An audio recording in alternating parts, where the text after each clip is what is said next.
Adi Korson already talked about Father Joseph Palekal. We know that he is an expert in music. Father Joseph Palekal, a CMI priest who born at Alapura, is an Indic missiologist, singer and composer with special interest in the musical traditions of the Indian Christians and Syro Malabar. He is also the founder president of the Christian Missiological Society of India. We are lucky to have him here today as our guest of honor. Ladies and gentlemen, it's my pleasure and honor to invite Reverend Father Joseph Palekal for the Christmas message. Respected office bearers of Wise Men's International and my dear friends, it's a great honor to be with you this evening here to continue to celebrate the birth of Christ. From Corison's introductory speech, I realize the main goal of Wise Men's International is to answer an unanswered question that comes all the way from the book of Genesis. After killing Abel, God encountered Cain and asked him, "Where is your brother?" And Cain answered God with another question, "Am I my brother's keeper?" And God did not answer him back. But Wise Men's International is in fact answering that question. Yes, I am my brother's keeper. Your goal is to help those who are in need. Your brother is one who is in need. So I truly am honored to be in the satsangam of people like you, because you are really taking a step forward in your life and your mission to help other people. My first experience of Christmas was when I was about 4 years old. Midnight, there was midnight mass. I come from Pallipuram in Alapura district near Cherpura. So I was the firstborn, so my parents took me to mass, midnight mass. And at that time, men stood in the first half of the church and women stood in the second half of the church. So after the mass, everybody went to the Pulkood to put Nercha. And I was with mother in the mother section. So all the men were left and mother took me to the Pulkood. And she put the Nercha and she asked me to fold my hands like this. I still remember it was yesterday. And then she said, "This is Isho. This is Ishoya." So a cute little statue of a Caucasian small boy. So I thought it is Jesus, okay. And mom is asking me to fold my hands and pray. And I stood there. She wanted to leave. I stood there. I wanted to see if he will get up and play with me. Nothing happened. But in retrospect, I never knew that that boy, that statue which represents the boy, he will determine my life story. And today, I am here as a priest.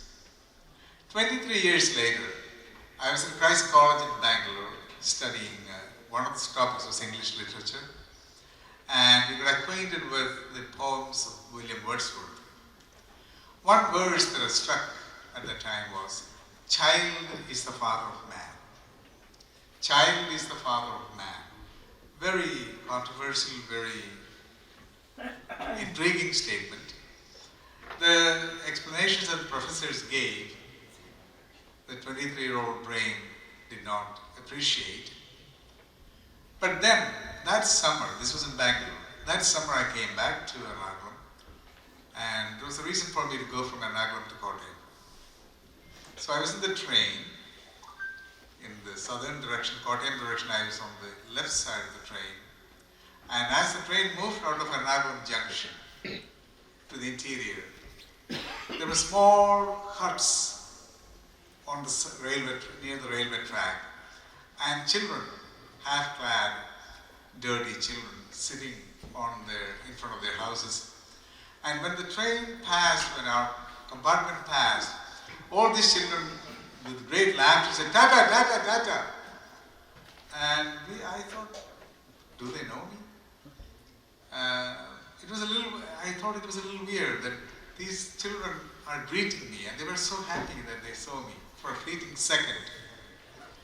It took many years for me to understand where they came from. Children have the vision to see that you and I have lost in the process of growing. It was because we said every child is an artist. The problem is to stay as an artist as you grow up. When you have children, their perspective is different. They see through you. They see the humanity in you. They see that you and I are relative. We are relatives. Look at, I don't know how many of you travel by subway. I don't have a car. I travel always by subway. And sometimes the mother comes with a stroller, a little baby in the stroller.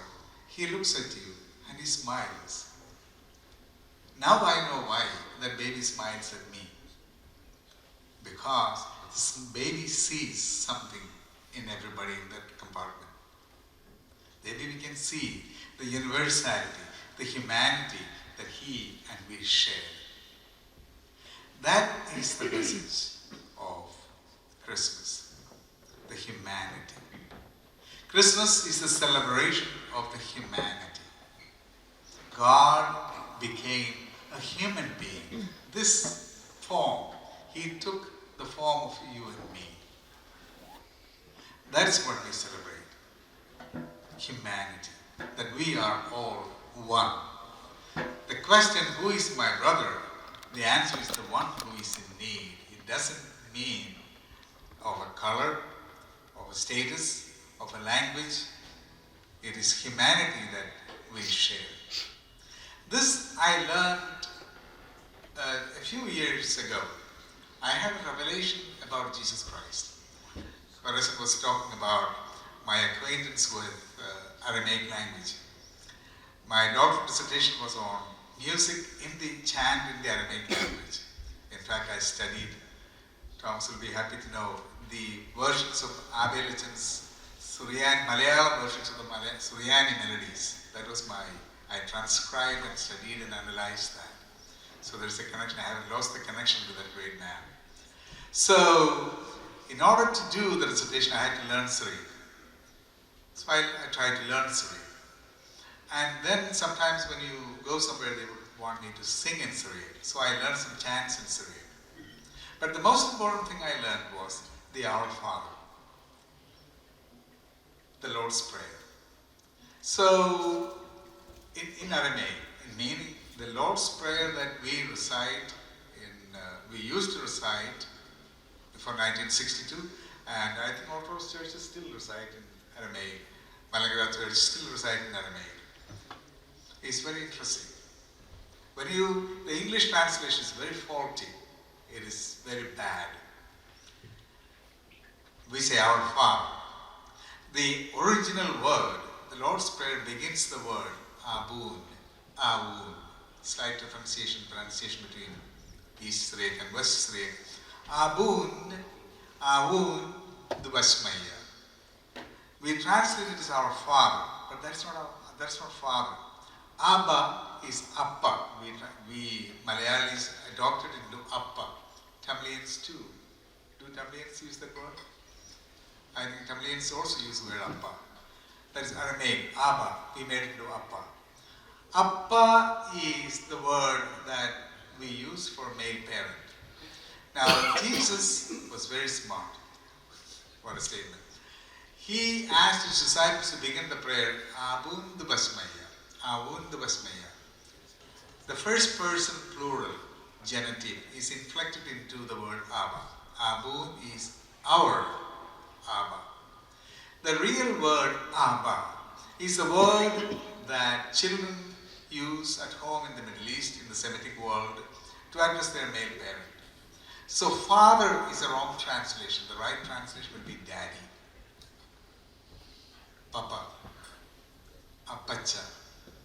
Appa. Because that has emotional content. Nobody calls their male parent Pidave unless we're very angry or we're fighting with him or something. It doesn't have emotional content. Abba is a very emotional laden word. my daddy. And that's what Jesus said, call Yahweh my daddy. We cannot imagine the revolution implied in that statement. Because Yahweh, they were afraid to call. Yahweh was so big, they were afraid to say the name. So what did they do? They went around and made another word, Adonai, in Hebrew and Syriac in Mar. So they were, in order to avoid saying Yahweh, they created another word. So whenever Yahweh appears in the text, they would substitute it with Adonai and they would bend down. So now when you see prayers, Jews praying at the Western Wall, they will keep on doing this because they see there is a word Yahweh there. And they wouldn't say it, they would make it Adonai. But look at Jesus. Jesus said to his disciples, call him Daddy. Huh. Yahweh, Daddy? That was something very new. That comprised Jesus' mission. He made God intimate. He came to humanity. He assumed humanity and made humanity a sacred event. So this our daddy, and then comes our daddy. That's first person plural genitive suffix is equally important. Our daddy. Now who is included in that our? That is a question. And in Jesus' vision, everybody is included. Not my disciples, not the Jewish people, not the people in Palestine. Everybody, the whole humanity is included in that hour. So that makes a lot of sense. And this was his mission. And this is what we celebrate today, that you and I, all of us share the same humanity. To be human is a divine glory that is given to us. We carry the flame of God within us. And the person who translated the Lord's Prayer most beautifully in Kerala, in Malayalam, is someone whom I respect so much. By the way, when I sang the prayer song, does anybody know where that song came from? Devame kathugolgan kaividadenu ഞങ്ങളെ ആഴമേറും നിന്മഹസ്സാം ആഴിയിൽ ഞങ്ങളാകവേ ആഴമേറും നിന്മഹസ്സാം ആഴിയിൽ ഞങ്ങളാകവേ ആഴണം വാഴണം നിത്യം വാഴണം വാഴണം സുഖം. You and I finally will flow into that river, that sea, and become engulfed in it. And we will lose our identity, but we will get a larger identity and become part of that great identity. ആഴമേറും നിൻ മഹസ്സാം ആഴിയിൽ ഞങ്ങളാകവേ ആഴണം വാഴണം നിത്യം വാഴണം വാഴണം സുഖം. Thank you so much for inviting me to be part of this event. God bless you. Merry Christmas.